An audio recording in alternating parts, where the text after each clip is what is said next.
Gary, if it's okay with you, I'm going to give you something to read here, and then we're going to play a very quick round of 20 questions. Okay. To this day, it is the greatest sporting event with which I've ever been involved. Jack Nicklaus. Jack Nicklaus is correct. President's Cup. President's Cup is correct. You surprised I know it?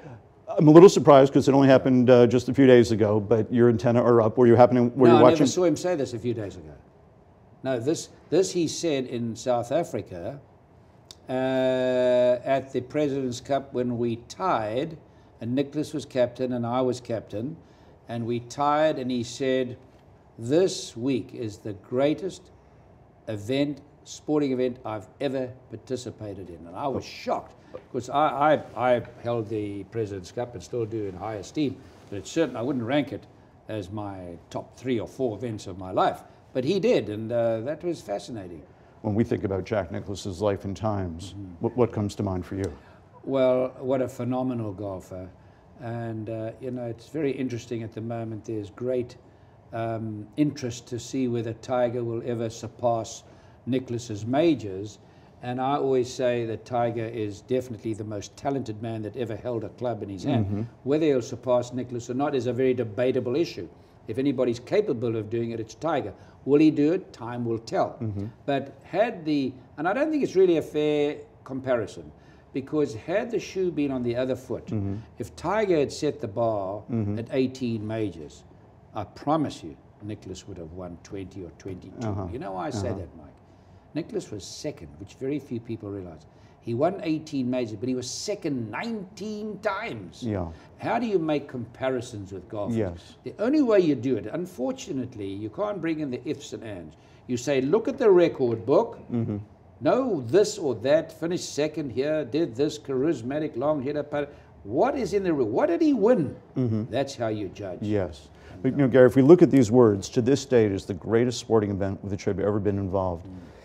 No, I would think of '86, his win at the Masters. You would remember '62, his win at the U.S. Open. I mean, so many individual things. I think what he's really talking about here is his friendship with you. President's Cup, of course, ended in tie with Ernie Els and Tiger Woods still duking it out on the golf course with the sun setting. And the question is, well, what are you going to do? We're going to come back tomorrow, we're going to call it a day.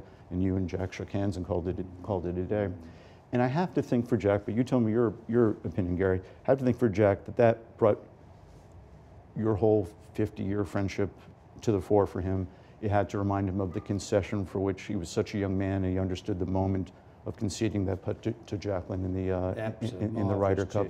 Marvelous. And really, to me, more than anything, I think what he's saying there is that you win these tournaments and you win this prize money and you develop some standing and some wealth, but really at the end of the day, and neither of you are kids anymore, the friendships that you make in this game are more meaningful than anything. He named his son Gary. And I want to know your opinion, but do you think there's some of that going on when Jack makes these comments? Well, I think the word gratitude is a very important word, and I'm very grateful to you for that nice gesture, nice thought, and it's fulfilling that Jack, if he's done that, and he's been a very dear friend to me, and I always enjoyed playing with Jack.